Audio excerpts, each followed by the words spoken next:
Gold, trusted gold buyers. మీరు తాకట్టు పెట్టిన బంగారాన్ని విడిపించి ఈ రోజు ఉన్న మార్కెట్ ధరకు కొనబడను. రాజమౌళి గారిని చాలా ఎర్లీ స్టేజ్లో చూసిన వ్యక్తి మీరు, చాలా దగ్గర నుంచి చూశారు.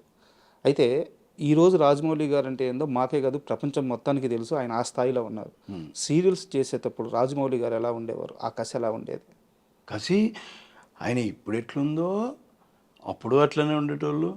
ఆ 2 అయినా ఆ 3 అయినా తెల్లారి 3 అవుతున్నా సరే, మార్నింగ్ ఎర్లీ 8 o'clock స్టార్ట్ చేసినా సరే, మళ్ళీ తెల్లారి 3 అవుతున్నా 2 అవుతున్నా అదే ఎనర్జీ, అదే. ఎవరి కోసం వెయిట్ చేయడు, కంటిన్యూటీ ఆయనకే గుర్తుంటుంది. యాక్షన్ చెప్తారు, మళ్ళీ వీళ్ళకి ఇలా చేయాలి ఇలా చేయాలి, ఇక్కడ నుంచి ఇదంతా బిజినెస్ ఇదంతా చూపిస్తాడు. మళ్ళీ ఏదైనా ప్రాపర్టీ ఇది కూడా ఆయనకి అవగాహన ఉంటుంది, ప్రాపర్టీ ఎక్కడ ఉండాలి, ఇవన్నీ అప్పటి నుంచి అంత ఎనర్జెటిక్. ఆయన షూటింగ్ అంటే ఇంకా ఆయనకి వేరే ఏం కనిపించదు అసలు.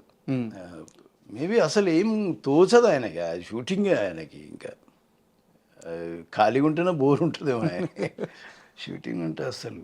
ఆ టైంలో మీతో ఎప్పుడన్నా చెప్పారా, శేఖర్ రాజమౌళి అనేది పొజిషన్ ఇది కాదు, నువ్వు చూస్తుండు, ఇన్నేళ్ళ తర్వాత నేను ఇక్కడ ఉంటాను, ఇలా సాధించాలనుకుంటున్నాను, నా డ్రీమ్ ఇది, ఇలా ఎప్పుడన్నా షేర్ చేసుకున్నారా మీరు? అసలు అలా మాట్లాడే మాట కానీ ఏదో నేను చేస్తా ఎప్పుడు ఆయన నోటి వెంట వచ్చేదే కదా ఆయన పని. ఆయన అంతే తప్ప ఇప్పుడు ఇట్లు వచ్చినా కూడా, ఇంకొకటి ఇట్లు ఇచ్చినా, లేదంటే సింహాది ఇవన్నీ పోయేసరికి పెద్ద ఇదే అయిపోయేసరికి కూడా ఎప్పుడు అట్లా మాట్లాడలే ఆయన. ఎప్పుడు అట్లా మాట్లాడలేదు. నేనే భయపడ్డాను. నేను ఒక్కోసారి షూటింగ్కి లేట్గా వెళ్తాను. అంటే మేబీ నేను వేరే సీరియల్ చేసేవాడిని. అప్పుడు కొద్దిగా వాళ్ళు 11 గంటలకు పంపిస్తా అని వాళ్ళు మెల్లిరు షెడ్యూల్ అలాగే పంపిస్తే మళ్ళీ నేను పరిగెత్తుకుంటూ పోయేసరికి అక్కడ లేడు. ఇంకా ఈరోజు అయిపోయిందిరా, ఈరోజు తిట్టేస్తారా నన్ను. ఎప్పుడు ఒక్క మాట పల్లెత్తు మాట అనలేదు. ఈరోజు అయితే తిడతారా ఇంకా గ్యారెంటీ అనుకొని ఫిక్స్ అయిపోయేటోని కూడా పోగానే నేను భయపడుతుంటా. చూస్తారు అందరూ, కో డైరెక్టరు మొత్తం ఎవరైతే డైరెక్షన్ డిపార్ట్మెంట్ అందరు ఉంటారు, ఈయన పని అయింది ఈరోజు అనే ఫీలింగ్లోనే ఉంటారు. కానీ ఏ రోజు కూడా చూస్తారు అంతే, 2 నిమిషాలు ఉండాలి డ్రెస్ చేసుకొని అంటాడు అంతే అంతే. వీళ్ళు వెయిటింగ్, వీళ్ళు పాపం డిసప్పాయింట్ అయ్యారు, చాలాసార్లు డిసప్పాయింట్ అయ్యారు. ఈరోజు నాకు తిట్లు పడతాయి అనుకున్నా అంతా, అప్పుడంతా డిసప్పాయింట్. శేఖర్ మళ్ళీ బతికిపోయాడు. వీళ్ళు చాలా డిసప్పాయింట్ అయ్యేవాళ్ళు. కొందరు అడిగేటోళ్ళు కూడా, ఏంద్రా ఆయన నిన్ను ఏమన్నారు, మేము ఏమన్నా చేస్తే లేదు అది ఇది అంటారు. ఇంకొకటి అడ్జస్ట్మెంట్, ఒకటి డేట్లో అడ్జస్ట్మెంట్. ఎప్పుడన్నా ప్రాబ్లం వచ్చినా ఎవరినన్నా నో అనే చెప్పేటోళ్ళేమో, కానీ ఏ రోజు నాకు నో అని చెప్పింది లేదు ఆయన. నేను ఒకవేళ ఆయన ఏదైనా కొద్దిగా సీరియస్ మూడ్లో ఉంటే ఇంకా నేను మాట్లాడలేను ఆయనతో. ఎలా ఏం చేయాలి, ఇప్పుడేమో వీళ్ళు యువతల వాళ్ళు ఫోన్ చేస్తున్నారు నాకు, ఏం చేయాలని నేను రమ్మగారి దగ్గరికి వెళ్ళిపోయి రమ్మగారితో మాట్లాడితే, అప్పుడు మెల్లిగా ఆయన కూల్ అయిన తర్వాత రమ్మగారు మాట్లాడి నన్ను పంపించేస్తారు. అట్లాంటి సందర్భాలు. అండ్ ఇలా మీరు ఒక బ్యాచ్గా వెళ్తున్నప్పుడు మీ బ్యాచ్లోకి ఒక ఉగ్ర నరసింహుడు వచ్చాడు, 18 ఏళ్ళ వయసు. ఎవరండి? జూనియర్ ఎన్టీఆర్ అంటే స్టూడెంట్ నెంబర్ 1. అంతకుముందు ఒక సినిమా చేస్తున్నారు. సో ఆయనది 2వ చిత్రం. ఇప్పుడు దాకా మీరంతా ఒక ట్రావెలింగ్, రాజమౌళి గారిది కానీ మీది కానీ రాజీవ్ కనకాల గారిది కానీ, మీరంతా ఒక ట్రావెలింగ్ ఆల్రెడీ ఉంది. ఈ బ్యాచ్లోకి ఒక పులి వచ్చినట్టు వచ్చాడు. ఎలా మౌల్డ్ అయ్యారు, మీ అందరితో ఎలా కలిసిపోయారు ఎన్టీఆర్ గారు? లేదు, అతను ముందు నుంచి అదే చైల్డిష్ మెంటాలిటీ.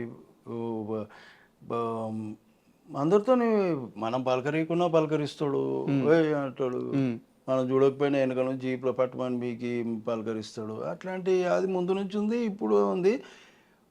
ఫ్రీగా అంటే తనతో ఇది మాట్లాడచ్చా మాట్లాడకూడదా అనే భయం ఎవరికి ఉండదు, ఆ మోమాటం కూడా ఎవరికి ఉండదు. ఏదైనా ఉంటే చెప్పేసుకోవచ్చు మనం, అంత ఫ్రీ ఉంటాడు ముందు నుంచి అంతే. ఇప్పుడు అలాగే కొద్దిగా, కాకపోతే ముందంతగా కాకపోయినా ఇప్పుడు కొద్దిగా ఏజ్ పెరిగి కొద్ది ఇంకా బాగా ఆలోచిస్తారు, కొద్దిగా సెటిల్ అయ్యారు. ముందు బాగా చిలిపి పనులు విపరీతంగా. ఎలాంటివి చేస్తారు? ఇప్పుడు ఆయన ఉండమంటే ఉండాలి మేము అక్కడ. షూటింగ్ అంటే ఇప్పుడు నాకు లేదు కదా వర్క్, నాది అయిపోయింది వర్క్ అంటే కూర్చో కూర్చో. పోనీయాడు సాయంత్రం దాకా ఇంకా వాళ్ళకి ప్యాకప్ అయినప్పుడే పోవాలి. లేదంటే ఇంకా అసలు ఏవేవో ఉంటాయి ఇంకా అసలు పోనీయరు, అది విచిత్రం ఉన్నాయి. పోతుంటే పోతుంది నా పక్కనే ఉండండి. నా అంతే. ఇక కలిసి భోజనం చేయడం, ఇక అవి ఇవి మాట్లాడుకోవడం, షార్ట్ బ్రేక్ అప్పుడు ఈ అదే ఆ సర్కిల్ అందరూ ఉండాలి ఆయన పక్కన. ఓకే. సరదాగా ఉంటుంది అని రిలాక్స్ అవుతాడు, మంచిగా కూల్గా ఉంటాడు. ఎంత కష్టం షార్ట్ అయినా అక్కడ ఇంత కూడా కనిపించే టక చేసేస్తాడు, మళ్ళీ వచ్చి మాతో జాయిన్ అయిపోతాడు. ఒకవేళ ఆయనకి దెబ్బ తగిలినా అక్కడ ఏదన్నా చిన్న ఇబ్బంది అయినా అక్కడ అస్సలు మాది మేమందరం అబ్బా తగిలిందిరా అందరి ముందు చెప్తారు, బయటపడు. ఇక్కడ అందరూ తెలిసిన వాళ్ళు, అందరూ కలిసిన వాళ్ళు కాబట్టి అన్నేళ్ళ నుంచి ట్రావెల్ అయ్యారు కాబట్టి షేర్ చేసుకుంటారు. మీ వల్ల తనకి ఒక ఫైట్లో స్టూడెంట్ నెంబర్ 1 అనుకుంటాను, ఒక గాయమైన ఆ రోజు ఆయన మిమ్మల్ని ఒక్క మాట అనలేదు. అయితే అయిందిలేరా, అయిపోయింది, కానిచ్చేద్దాం, షూటింగ్ కానిచ్చేద్దాం అని చెప్పేసి చాలా లైట్ తీసుకున్నారు. అలాంటి ఎన్టీఆర్ గారు ఒక విషయంలో రాజమౌళి గారి ముందు మీ మీద సీరియస్ అయ్యారంట. సీరియస్ అవడం మీన్స్ ఏంటంటే నన్ను కాదని వెళ్తావరా నువ్వు అని బెదిరించారట క్రికెట్ విషయంలో. క్రికెట్ విషయంలో ఎప్పుడు గొడవలు జరగలేదు. లేదు, అదేం లేదు. ముందు నుంచి మా టీం వేరే, ఇప్పుడు తారక్ టీం అది సపరేటు, ఆ టెక్నీషియన్స్ టీం అది సపరేటు. ఎప్పుడు ట్రిబుల్ టైంలో ఆయనకి ఇంజూరీ అయి ఉంటే రాజమౌళి అదే యాక్చువల్గా ఏమైందంటే మనం మ్యాచ్ ఆడదామని అనుకున్నాం, రాజమౌళి గారు మేము అందరం. అయితే తారక్ ఏమంటాడంటే నేను వస్తా అంటాడు, సార్ ఏమంటారంటే రాజమౌళి గారు నువ్వు వద్దు, రామగారు రాజమౌళి గారు ఇద్దరు వద్దంటే వద్దు ఎన్టీఆర్ని. అయితే నేను రాకపోతే ఎవ్వరు రారు, మీ ఆపోజిట్ ఎట్లా ఆడతారు, మీరు ఆడుకుంటారు, ఎవ్వరు రారు అన్నాడు. ఏమరా నువ్వు పోతావా అన్నాడు. అన్నా నేను పోతావా అంటే లేదు సార్, అది సరదాగా అది అంటే మళ్ళీ ఏదైనా కాలు వెనికిందో, కాలు పట్టిందో, చేయి పట్టిందో షూటింగ్ ప్రాబ్లం అవుతుంది అనేది రాజమౌళి గారి ఉద్దేశం. ఇది ఇట్లా అంటే ఆడితే అందరం బందోబస్తుగా ఆడాలి, ఒకరు ఉండి ఒకరు లేకుండా అట్లా ఆడొద్దు అనేది ఫీలింగ్. ఇంకా ఆడలేదు, ఇంకా అసలు ఆడలేదు, ఆయన ఆడలేదు, ఆయన ఆడలేదు, మేము కూడా ఆడలేదు.